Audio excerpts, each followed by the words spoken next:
post this to our website afterward for those who weren't able to join us at 7 o'clock in the morning and want to get up at a civilized hour. But we are just so grateful to have a special guest here at the men's Bible study this morning. And I want to say a special welcome to those of you who perhaps may be joining us for the first time today at the Bible study. Blair is the son of Tom and Kathy Bishop, which is really to say that he is a son of this parish, and it is a joy to welcome him home. He is the principal at Bishop Forest and Land, which provides forestry and natural resource management to landowners all across Western North Carolina. He's also the collaborating forester with Evergreen Forest Products, where he focuses on production, growth, development of healthy, sustainably managed forests. And here at St. John's, of course, we can't just celebrate Earth Day, we're celebrating Earth Month. And so today, Blair is going to discuss his work at the Biltmore Estate and his experience as forester for the Episcopal Diocese of Western North Carolina, where he manages the woodlands at the Episcopal Camp and Conference Center at Lake Logan, which is just a real gem in terms of its ability to minister to adults, to youth, and children there at Lake Logan. And that property, interestingly enough, the Camp and Conference Center at Lake Logan was originally part of the land owned by the Vanderbilt family, who, of course, once owned the Biltmore Estate. So without any further ado, how about we give Blair Bishop a warm St. John Zoom welcome, if you could clap or put some symbol up or something, but we are just so grateful that he's joining us bright and early. Blair, my friend, thanks again, and take it away, sir. We're all yours. Okay, great. Well, gosh, thank you, David, so much for that wonderful introduction. It is so great to be with you all and to have the opportunity to speak with you. Before I get into it, obviously, can everybody hear me and see my screen? Yes. Great. Yeah, cool. Well, again, thank you, St. John's. And I'm also pleased. I know this is a men's Bible study, but wonderful. It's 2021 when we have the inclusion of women and of course, my mother, and I mean that just all things considered. So it's great. Good things are happening. And so it's so good to be with you and feel very much a part of your parish. And of course, as a part of our Anglican, cycle of prayer and the way that we worship and how we are interconnected in that way. And so that is great. And, much of forestry and we talk about sustainability and legacy, a lot of those things, of course, are rooted in our Judeo-Christian values.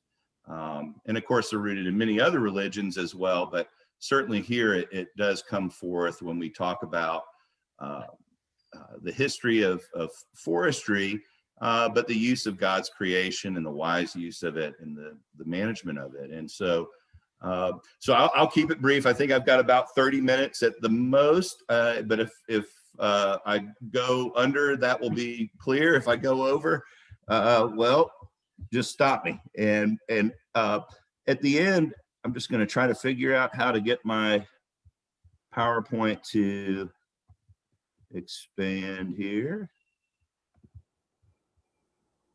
We can, of course, have questions, and I look forward. I did not put any of Lake Logan's slides on here, but definitely look forward to discussing that with you all. So Biltmore and Beyond, a brief review of professional forestry in the Southern Appalachians. Just as Dave mentioned, I have a forestry consulting business here in Western North Carolina where I work primarily with private landowners. And what does private landowners mean? It means families, families, individuals, people. A lot of times I think folks, when you ask who manages the land, and we're going to talk about that in a minute, they say the government, or they say they think of another entity except themselves. And so we all own forest land, whether that be as through our forest holdings through the federal government, or if you're an individual landowner yourself. But I spend a lot of time working with families. I spend a lot of time working with small investors on a large array of tracts and ownership trends. So generational landowners, people that have owned land here in the mountains since establishment, and at least in terms of settlement of Scotch Irish that came into this region. I also work with Native Americans who have been here for thousands of years, and their family is here too as well.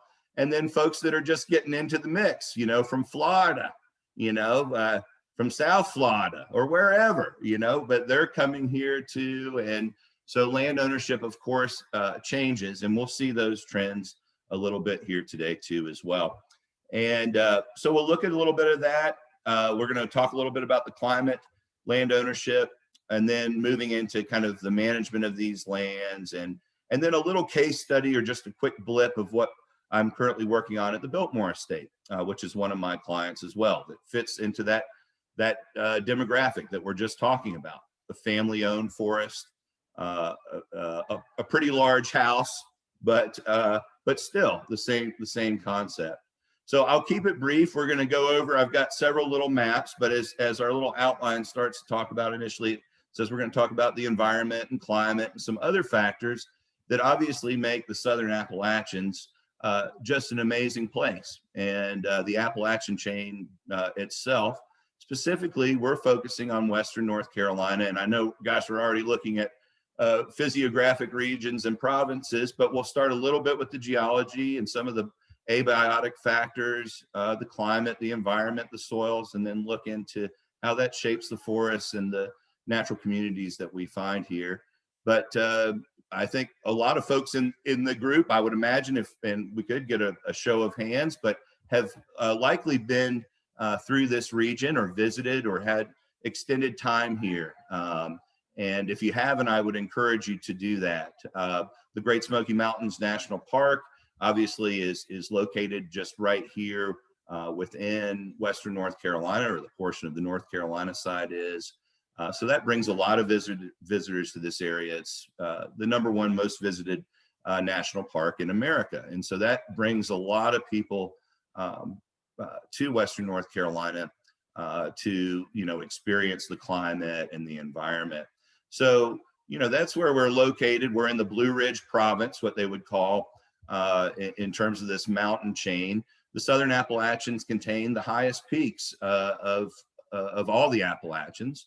You know, so we have Mount Mitchell, which is the highest peak at almost 7,000 feet there. And then in many of our counties, we have several 6,000 foot peaks. And so this topography and geology and land shape, you know, plays really just an important role, again, in the species composition that's present.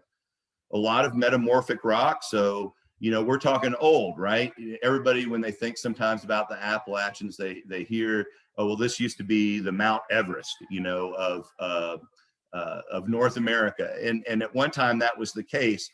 Oh, but depending on God's time, or however you measure time, you know, these mountains have been eroding for the last approximately 300 million years, give or take, you know.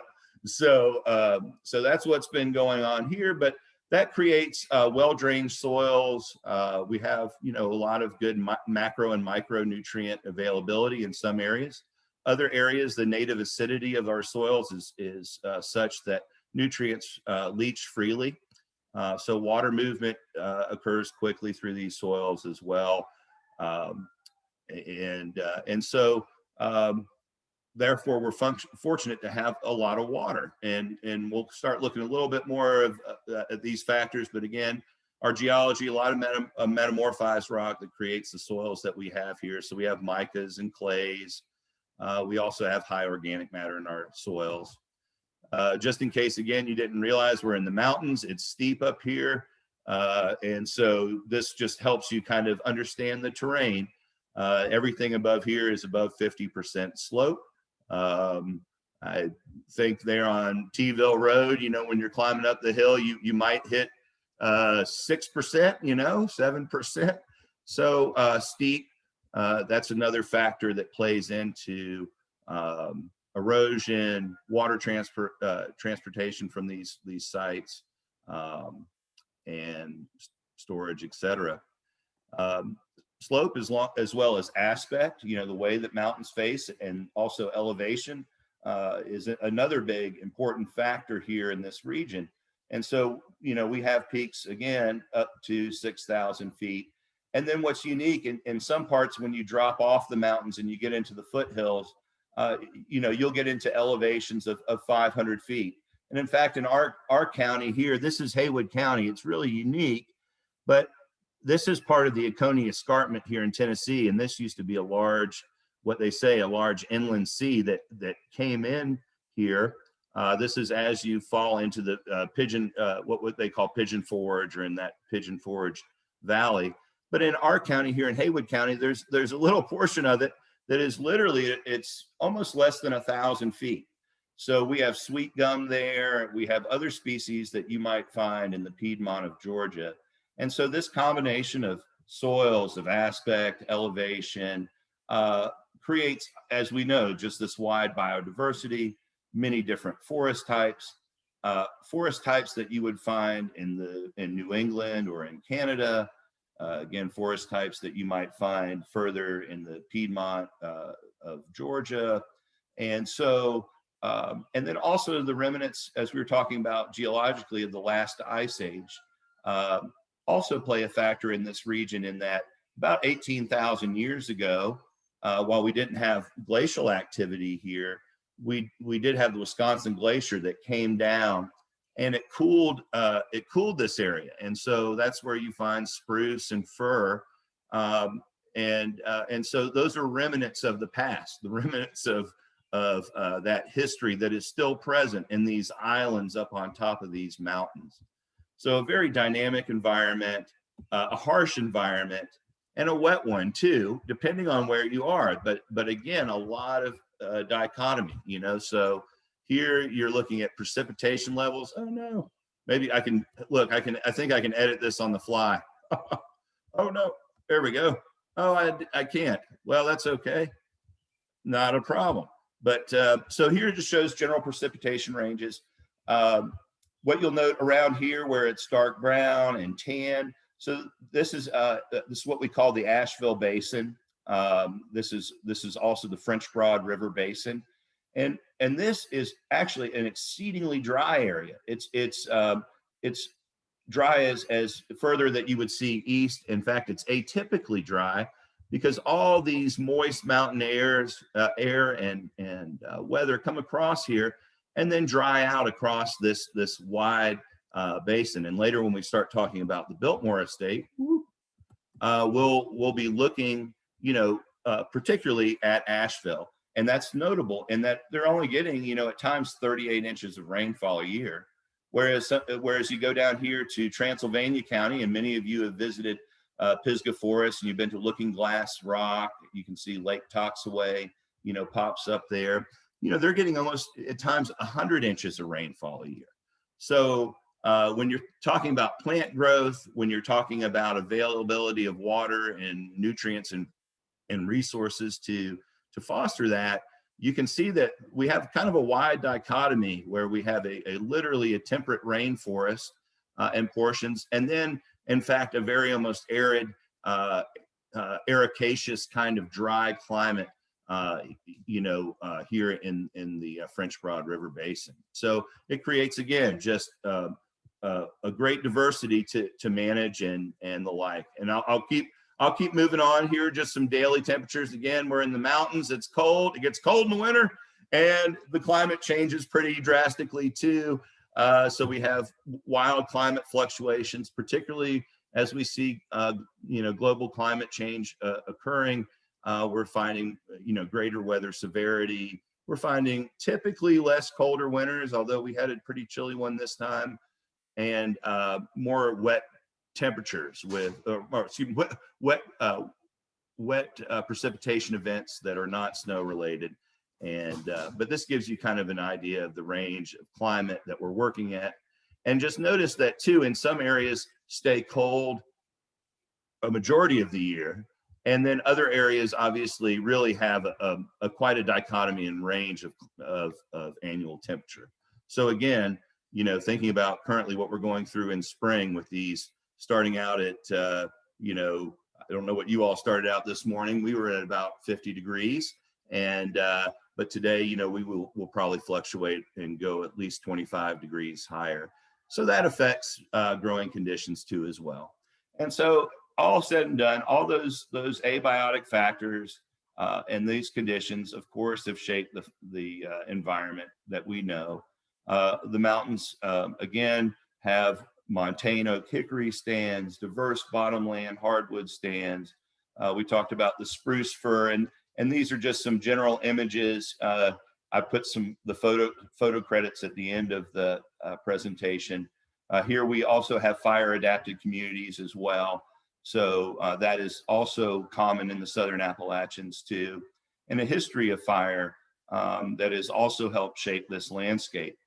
At the same time, if we know as well, we have, when folks think about the mountains, they think about these basins and these creek drainages with, you know, appreciable amount of clean water and habitats for amphibians and unique species and the like. So a diverse range of forests that provide different values, different ecological values, but of course as well provide economic values too, because we talked about, again, we're looking at forestry, we're looking at the lands, we're getting an appreciation for the lands, but also, again, who owns them? And of course, we said we own them, and we do. And so whether that be in a private situation or in a shared ownership in governance. So diverse stands, and that creates really a fun place to work because the environment is such. No one forest is the same. You get some of the same, you know, typical types of vegetation, but disturbance patterns, ownership trends all impact the condition that the land is found for a manager and how their objectives may shape that landscape in the future. You know, it's important to realize, obviously, I think sometimes, and it's easy to think of forests in kind of this static state that, and I know I'm speaking with a very bright group of individuals, but you know, that's just part of our human condition. You know, we're quick to forget, and sometimes we're hard to remember. You know, and so these forests, many of them have had human involvement, whether it would be with the Cherokee and their burning and management, or of course through establishment. So moving on, so we've got this diverse land base. We've got hundreds of millions of acres here in Western North Carolina. And so who owns them? Is it all governmental land? And as we can see, it's not. So what you're looking at here are some just general forest statistics in North Carolina provided by NC State University. And so some of these are statewide trends, and then we can kind of look at it in the region. But when you just look at who owns forest land, you know, 61% of forest land is owned by the non-industrial private forest landowner. And so that means families. And so primarily the folks that I work with are in that 61%. You know, they're making day-to-day management decisions on their land. They may have 20 acres, they may have 20,000 acres, but it's their land and it's their decisions to make and how they wish to carry that out. And they have a wide range of options to do that. So that 61% also makes up a large basis of where our stuff comes from, where our timber comes from, where our fiber comes from. It's not coming from governmental lands. And in fact, in a similar proportion, when you see the forest and forest industry, in fact, private landowners produce more than our forest industry, even though obviously you see forest industry is on a smaller basis or smaller percentage basis, it's still a large piece of the pie. So so the families are very empowered and to shape the environment here. And so governments realize that, entities realize that, and so what we see in forest management, and similar to cases like Florida, are cost share programs, tax deferment, incentives when you have private land ownership to encourage people to quote unquote do the right thing and to integrate new technologies or ideas into how they want to manage their forest lands. And assuming that the private landowners hadn't figured it out, right? Like that they need help. Some of them are obviously very well informed. They do need help. Government can provide them information, but in this role in North Carolina, the government is a more facilitating role in that. If we look specifically in Western North Carolina, it really kind of turns on its head. We have some counties that have this ownership makeup that you see here, but we also have many counties like Graham County and counties further in the west, Swain County, where the national park or national forest land is 78% of their land base. And it looks very much like Western land ownership patterns that you see. And the environment and those social issues and management issues of the forest are very intimate to those people there because in this case, the government owns a majority of their county. The government owns a majority of their tax base. The government doesn't have to pay taxes. And so in those areas, the private land is very sacred to those individuals as well. It's what they had left after these beautiful parks were established, or after Andrew Jackson ran them off, or you name it. So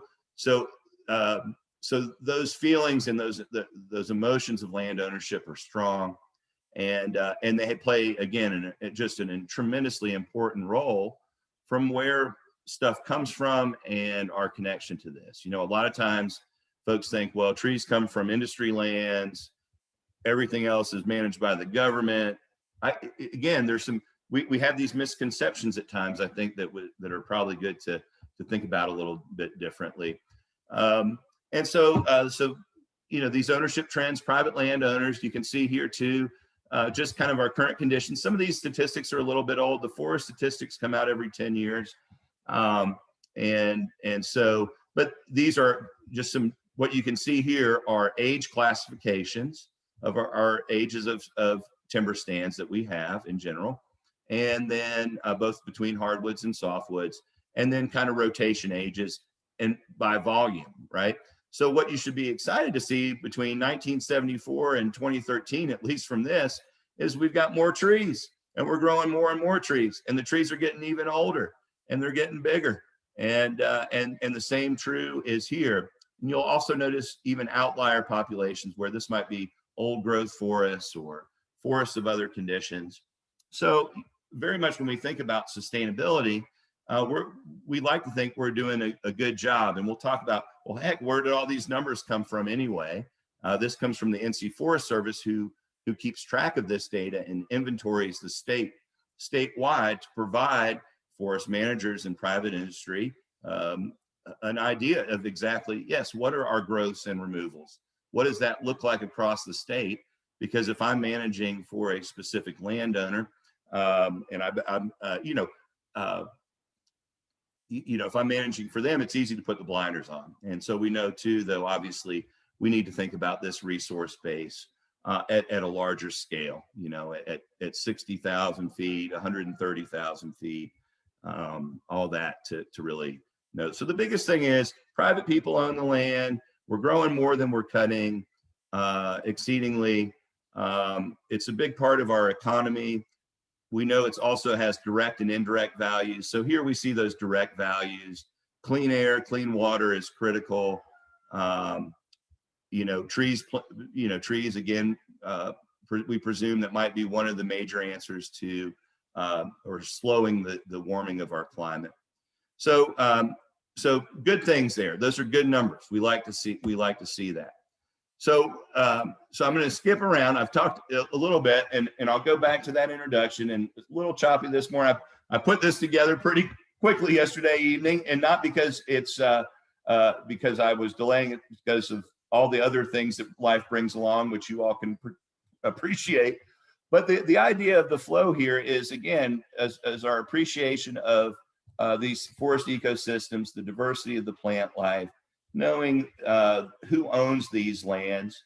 We've seen these amazing charts and graphs that shows the information from it. So where does this all come from? It's so easy, I think, at times, at least for me, to take that for granted and assume that, oh, well, it was always like that. I mean, we always had this information, and we, catch folks at that shot in time.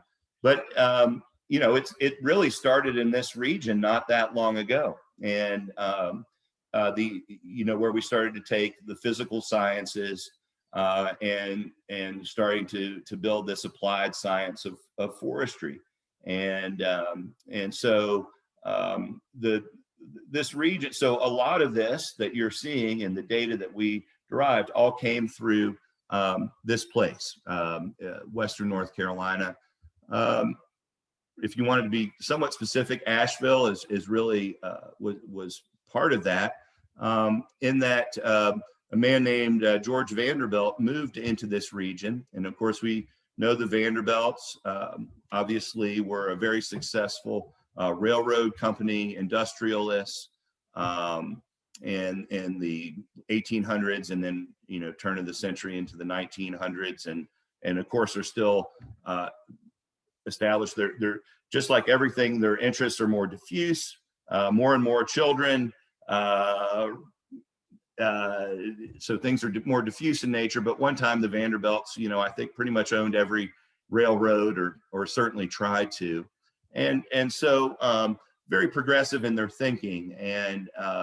And so George Vanderbilt moved to Western North Carolina in the late 1800s for his health, and primarily to take the air and live in this environment. He was taken aback too by the region's beauty. People were coming here again for the waters and for the air, and so he built an estate. And with that, as we know, Mr. Vanderbilt, in part, is the genesis of this, in that he was one of the connectors of bringing this thought. He was well studied. Those that you visited the estate have seen Mr. Vanderbilt's library, and I will keep moving it on here. But so under his direction from Mr. Olmsted, Mr. Vanderbilt moved into this region, bought 120,000 acres, which is now the Pisgah Forest. So he had about 120,000 acres. He told Mr. Frederick Law Olmsted at the time, he said, I want to make this a chalet. I want to have this as a more of a Victorian style European gardens, having, his lands nicely manicured for the most part. And when Olmsted got down here, he said, hey, there's no way, you can't do that. And they're not, I guess, a lot of things that people that told Mr. Vanderbilt what he could or couldn't do, but Mr. Olmsted convinced him the practicality of that nature, and he said, you need to hire a forester. Well, at that time, forestry was just in its advent, and wasn't here in the United States. Of course, it was well practiced in Germany and France, and a young Gifford Pinchot, who we'll introduce now, was hired by Mr. Vanderbilt to come down and do this practice of forestry. Mr. Pinchot grew up in New York. He was from a merchant family. They were well-to-do in the trades, and so Mr. Pinchot was in mercantile fabrics and whatnot, and so he was able to study overseas, both in France and in Germany, and then brought his newfound skills back here to North America. And so it came through. And so what we like to identify this place and some of these right outside of Asheville and the locales that we've been talking about is what we call the birthplace of forestry in America, or the cradle of forestry. These are some latter students that we'll talk about in a minute. So these two men, particularly, these are kind of two of our founding fathers of forestry, came through the Biltmore Estate. Gifford Pinchot there, you can see on his left. I tried to get these gentlemen in different ages of their life and career. And so both went on to many successful pursuits. Biltmore was really kind of the start for them. If you look at both their biographical history, they started there at Biltmore. And then, of course, Pinchot went on to work with Teddy Roosevelt. He became the first chief of the U.S. Forest Service, established the Society of American Foresters. I mean, blah, blah, blah. He was the governor of Pennsylvania, yeah, he was a pretty busy guy. And so had a lot of pursuits. And so forestry was, was one of those, but it was, so he came down under Mr. Vanderbilt's interest, and George Vanderbilt hired Mr. Pinchot, and he was there for 3 years, did some of the initial work, started to these mapping, some of the maps and some of the documents that we looked at initially come from some of Mr. Pinchot's original work. And then when Mr. Pinchot left, Carl Schenck was shortly behind there. Dr. Schenck, German forester who came over and was hired by Mr. Vanderbilt. And so Dr. Schenck started to work at Biltmore. He was an educator, very much so. And immediately what Dr. Schenck found is really a need for education. And that was going on. It wasn't that just Dr. Schenck had this idea that we needed forestry education and university level teaching and the like. That was all kind of coming to a head at that time. And there were others, of course, involved. And it was really a race. But Dr. Schenck won, so to speak, in that he established the Biltmore Forest School in 1895. And then it wasn't much long after that the Yale School of Forestry was established. Oh, by the way, this guy was one of the establishing members of the Yale School of Forestry too. But Mr. Schenck, Dr. Schenck definitely got his shovel in the ground first and built this school. And he was an impassioned educator. And so he really, I think, as well as Pinchot, inspired at this time a lot of men to pursue this profession and the real need for it. Both these gentlemen had seen the devastation of the forests of Europe. They had seen, they had read about the potato famine and all these other things where, there was a real depletion of those natural resources. So they were aware of that, and the idea of a sustainable yield of these real notions of conservation came about. This is also a same time in our country where we have these notions of both conservation and preservation. John Muir would be in that same cohort with Mr. Pinchot, and of course they interacted. Mr. Muir is, of course, kind of he's founder of the Sierra Club and an important part of the establishment of the national park system. But both of those men did a significant job. Some say Pinchot may have done even more for wilderness than Muir did through the establishment of the U.S. Wilderness lands, U.S. Forest Service wilderness lands. So these two foresters were there. They came to Biltmore to assess all those things and to bring this profession of sound management based on ecological information and climate and environment and ownership trends and our own needs for this resource to put these practices in place and study them and write the book, so to speak. So that certainly was done here. And so, really, they can be credited for a lot of laying that framework.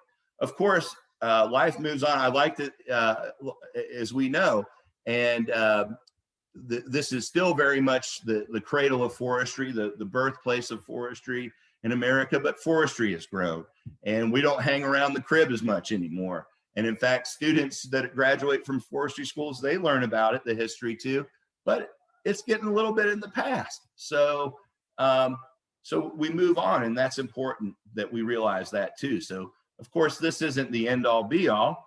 The Biltmore Estate now isn't 120,000 acres.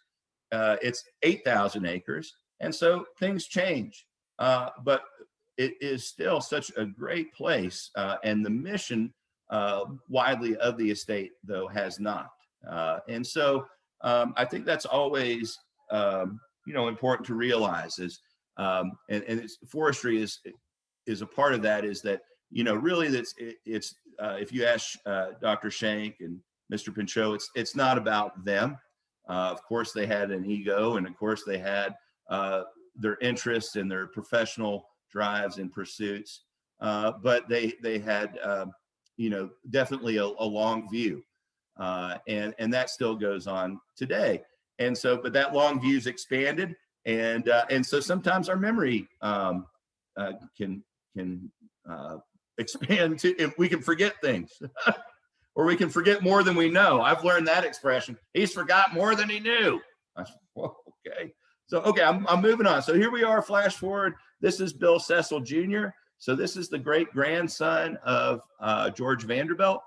Mr. Cecil is my boss's boss.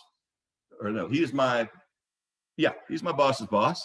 And he is very much involved in the day-to-day operations of the estate. The maps that I showed you, the information that was shared earlier, all goes into the part of our day-to-day management. We use GIS. We take data and plots, collect information.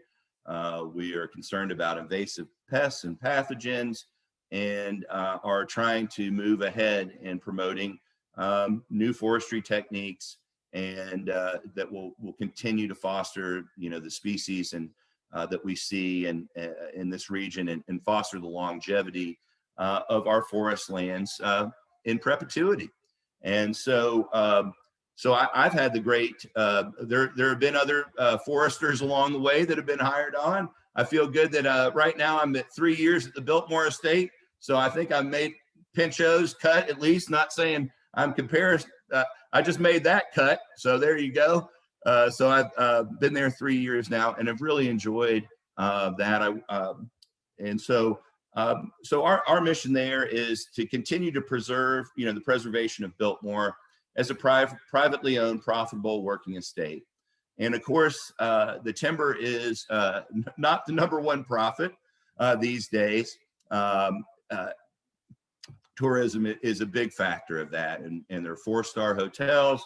They're focused on ecotourism and other sustainability type avenues. So forestry is just one part of that economy. Although I will say, when COVID hit, we were the only part of the economy other than the agriculture that was going on at that time. So I think that's always important, is that we think about resources. And of course, everybody's talking about commodities these days and lumber prices, but is that strong connection of that resource base, and still having it and wisely managing it, because we've seen that trend overall is, well, where do you make your money? Well, you don't make your money from the land. You can, but that's could be viewed as exploitative and wrong. You make your money doing new things. You make your money doing an app or software or other things. And so when something like COVID hits, we get some perspective again at times, where we say, hey, we're not nobody's buying hotel rooms, but we're still selling timber. People still need toilet paper. We found that out. So again, those redundancies, that sometimes the old becomes new again. And again, just us to think more about this, obviously, as a renewable resource base, and one that is important that we keep and maintain, and we not lose sight of that, and not lose sight of that, So just a little bit, and I was running out of time when I was putting these together, but so one of the things I do for Biltmore is administer timber sales, and it's not just a timber sale, but it has all those ecological things that we were talking about. So right now, what we're trying to do is facilitate a lot of hardwood regeneration, primarily focusing on oak regeneration and in these forests. The Biltmore Estate now has a large portion of white pine that is very mature. It's not necessarily natural. It was planted, some stands are natural, but a lot of it was planted by Mr. Pinchot or Dr. Shank or folks thereafter, and it's becoming mature. But that forest type is also ecologically, in our current context as managers, we're liking to see more native and natural stands and conditions. And again, it's not a manager that makes a decision. It's so impersonal when it's that way, but it's a collective. It's the owner, it's the environment, it's working with the manager or the forester to bring about change. But we are trying to move our stands to be at least ecologically mimic, the way they might have looked when we had more Native Americans burning the landscape, as well as white settlers too, which burned landscape too as well. So here, what you can see are just some drone shots of separation of white pine, and then here are residual hardwood stands. I think we can kind of look down. You can see there just an active logging job. This is one of my loggers who's out there cutting timber, and so I'm gonna wrap it up with that, because I'm feeling like I'm going over here a little bit, and but again, I very much do appreciate your time, and thanks also. This is the first time just kind of going through this set of slides, but for me to sharing a little bit of information about what I do and our history here, and so I open it up to questions, but I know I've again, if we need to cut it short too, I'm happy to as well. Blair, thank you for an awesome presentation. We are so grateful. I'm wondering, Blair, if you could stop sharing screen, that'll allow us to see folks. And I have a... Sorry, I'll get it. No worries. I actually have a couple questions to get us started. I know the group will have some questions as well. Okay, yes. Thanks, buddy. Okay, so Blair, I'd love to hear, like, when did you know that forestry was going to be your vocation? I'd love to hear kind of how you came to that clarity in your own journey. Oh, that's a great question, Dave. Wow. Yeah, gosh, well, I had two loving parents that obviously helped me, find my interests, but I love the outdoors, ever since a child. I think Scouts, Boy Scouts Boy Scouts and Cub Scouts was a big entry into the outdoors, and really, caught my interest there. And so I think between Scouts and just, my parents encouraging me to follow my interests, really a part of that. And, I just like so many of us, I didn't want to know, I really didn't know what I want to do when I grew up and still don't. My interests keep growing and changing. But, one thing I knew too is I didn't want to see myself sitting behind a desk all the time. And, some of those, management is such a funny word. Management and myself, it sounds so rigorous, but to me, the management part that was so lovely is that I could be unmanaged. I could be running around in the woods and doing what I love and being kind of free to keep my schedule and just those kind of things, the independence of that too, as well, I think. Yes, sir. Mr. Steve. Hi, George Vanderbilt's sister built a 60-room cedar shake summer cottage in Lenox, where I am right now, Massachusetts. It's about a half a mile down the road. Not to be outdone, her daughter, George Vanderbilt's niece, built a Georgian mansion on 2,200 acres and ran it as a dairy. The family still runs it as a dairy. Wow. And it's very successful. And they've managed their property beautifully with crop rotation and herd management and some hardwoods. So, Stephen, that's really cool that you mentioned that. The family has had great successes, and their offspring too as well. You know, Mr. Cecil, you saw a picture of him. He's got a uniform. He wears that suit and tie and blazer is his go-to every day. They have the Biltmore Estate. The residents in the 70s and 80s was really struggling, actually financially, and boy, the family really turned it around and has done well. And part of that was just interest within the family, but I think it's neat is that you see their offspring and in these smaller operations that are still successful, but they're employing people. That the mission, the drive is an excellent one. Yeah, George Vanderbilt's brother built the breakers, and two other siblings built Newport mansions. They each got $10 million when they were young, and that went a long way back then. Yes, sir. Yeah. Thank you. Steve, thanks for that connection. Are there other questions? Yeah, I've got one for Blair, please. First of all, a great presentation, learning a lot here. I'm wondering about climate change and the challenges that it poses for the forestry industry, where your crop is such a long-term horizon. How do you deal with that now? What are you advising your growers to do? Yeah, it's a great question. You know, we really feel that trees are the answer to climate change. So go figure. Ask a forest, what's answer to climate change? Trees.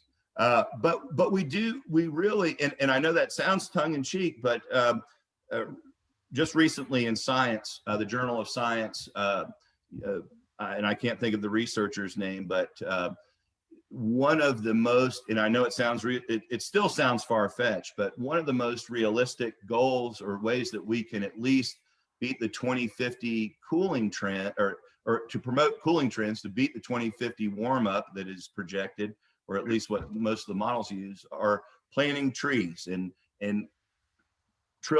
there was a Trillions Trees political movement, as that wasn't as much a part of climate change as I think as it was for advocacy for tree planting and forest products. But we're talking about planting trillions of acres of land across the world.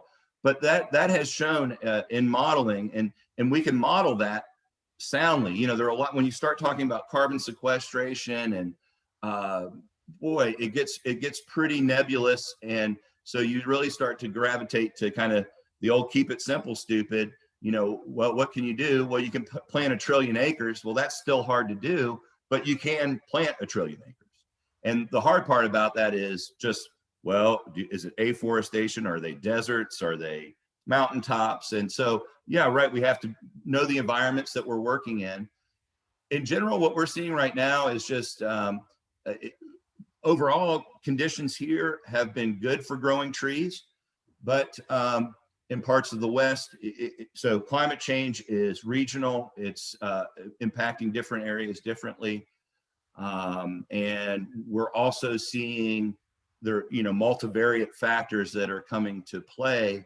And so one thing that, my answer to is, so yeah, we can plant trillions of trees, but we also in the interim need to build, plasticity or really resilience, is what folks have been talking about, is essentially climate resilience.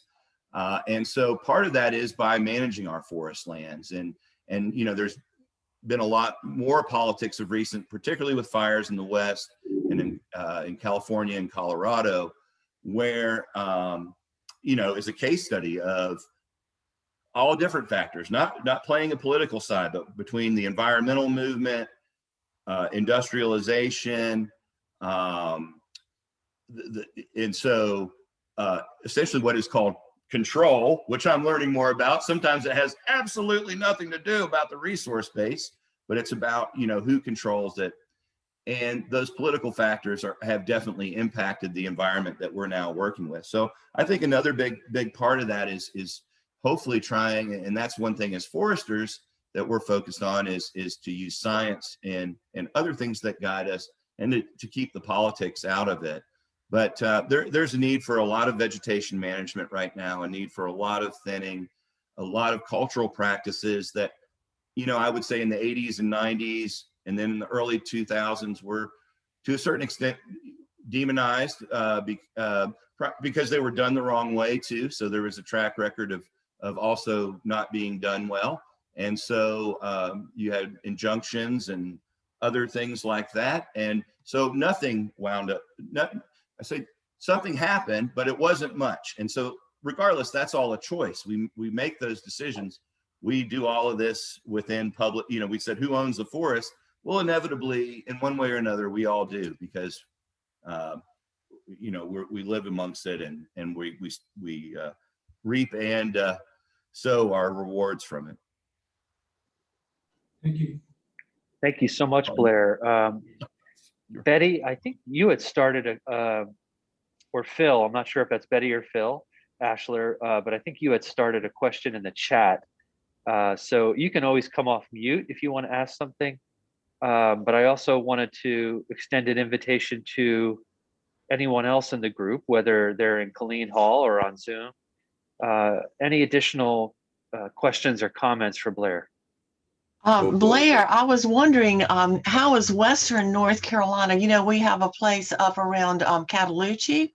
How are you all? Do you all have any workings or with the Chestnut Foundation? Because there was a research project there, at Cataloochee at one time. I don't think it's viable at this point, but. Yes, that's great. I'm glad you asked that, Betty. Absolutely. So thank you for being here today too. Betty, another friend, and also part-time Western North Carolinian. Betty has a place up at Cataloochee Ranch, which is a high elevation ranch. It sits up a mile high, and there's a ski slope. It's right here in the same county that we live in. It's a beautiful place. And what she's mentioning, and you all may have heard the same, is the American Chestnut Foundation. There's a large work to restore the native chestnut. The American chestnut tree was once, valued as a prize tree of our country, particularly this region.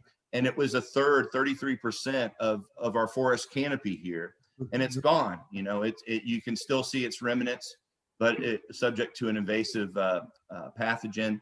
And so they're new breeding initiatives to reestablish that and get that back in the canopy. And so I think it's a great point, Betty. They're still working on that. And I have been involved with that project. Primarily when I was teaching, I would take students up there, and we would we weed around the chestnut trees a time or two. And so that work is still going on. But as we can all appreciate, it's just not the American chestnut now these days. We have essentially a global pest and plant population. And so, we just continue. We kind of talk about traditional agriculture and forestry as it operates sometimes in this vacuum or this state that's not interrupted, but we're really struggling with invasive pests and pathogens. We're losing our eastern hemlock. We're losing our Fraser fir. Our red spruce is declining. We have just, a lot of different concerns in this region.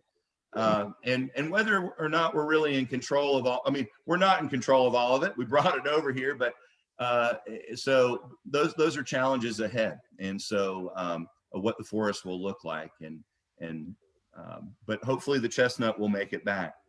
Yeah, thank you. Yes. Thank you, Blair. Yeah, I actually, I think I was just reading about that there's a lot of discussion going on because scientists have been working to breed chestnuts that are resistant to those pests. But then there's concern about how those genetically, I wouldn't say genetically modified, but selectively bred trees will perform in the ecosystem, how it will affect the whole ecosystem, which is just, gosh, that's just fascinating. Steve, I think you had a question, and go right ahead, buddy. Just two quick comments. First of all, I was in central Sweden about 30 years ago where there were checkerboard clear-cut areas and other stands of pines. And I was asking someone there, about this. He said, "Oh, we've been managing this property since the 11th century." Yeah, yeah. So they have also been pretty active in managing their forests. Second thing up here, sugar maples and Norway maples. The Norway maples are invasive and are choking out the sugars. So I probably have 100 saplings, Norway saplings on my property, which I was told yesterday to cut down. Yes. Anyway, Yeah. the fight goes on. Well, Blair, now you say that planting trees is the way forward, and yet it looked like you had some people out there cutting some trees down. Yes. What fraction of the biomass do you take every year? That's a great question. Absolutely. So right now we are growing about 5 to 1 more trees, hardwood trees, than we're cutting overall. And that would be in general in the region. But on a harvest at times, you know, we do not typically use clear cut practices anymore here. And that just even in my own career has been less and less. Clear cutting was and still can be viewed as a viable regeneration method. But here, so Mr. Bent, one thing we're looking at is using natural regeneration. So when we cut, creating shade conditions and creating a microenvironment that will foster the seedlings and saplings to grow up in those gaps and in that light. So typically what instead of even planting, you know, what we're trying to do is foster the growth of that advanced regeneration that's even present there in the forest, and bring that on by thinning the trees out above and making more light and space.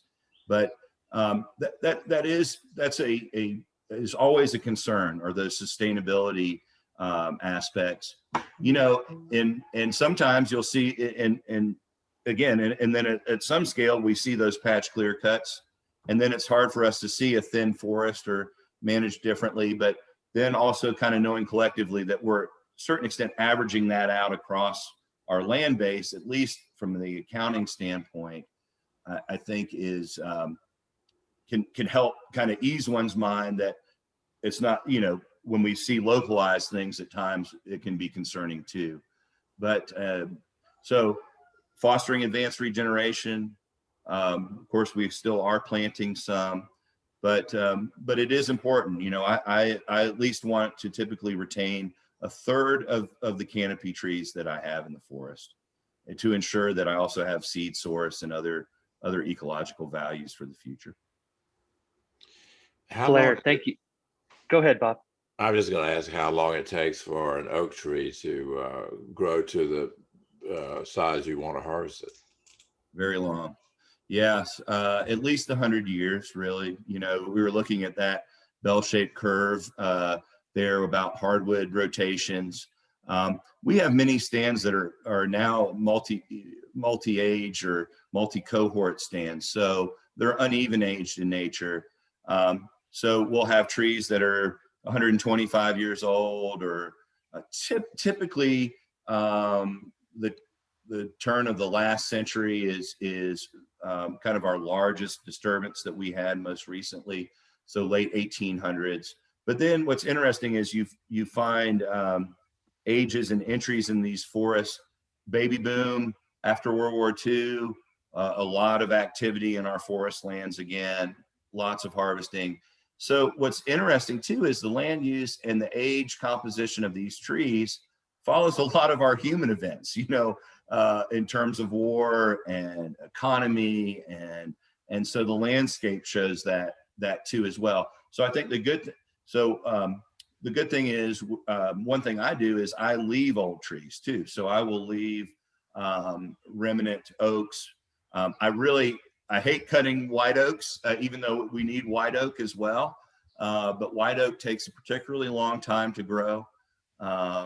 And it's not that it doesn't need to be cut. It has very much it can be.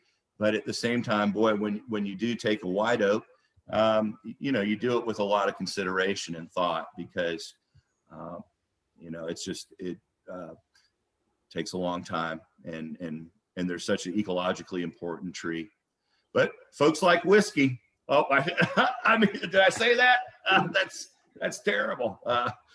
But that's, and so anyhow, but excellent questions. There is that, there is always that check there, those gut checks that one has, particularly managing resources. You know, we do this, obviously we make an impact on the environment. And at the same time, I think when you compare it to other resources, it is highly renewable. And in fact, if anything, again, trees, I think, are the answer in terms of, again, renewable energy sources, amongst other things. Blair, we could be asking questions probably for another hour, but I just want you to know how grateful we are for you making the time to join St. John's this morning. It's wonderful to see you again. It's just great to welcome you back home to St. John's. And we're so grateful for your wisdom and your presentation this morning. How about some Zoom applause for our special guest, Blair Bishop? And no, you guys are too nice. as we always do, we're going to end with a moment of prayer. So friends, let us pray, and I'll leave a little time for you to add your own prayer silently or aloud. Gracious God, we give you thanks and praise for the beauty of creation, for our forests, for those who manage and steward them. We're so grateful for Blair, for his family, with those with whom he works in Western North Carolina. And we ask that you would be with stewards of creation throughout our world, who manage resources so that all may benefit from them. Today on our hearts, we pray especially for our brother Alvin, who is heading into surgery, that you would watch over him and give the doctors and those who will care with him, care for him, skill and wisdom. And I invite your prayers either silently or aloud.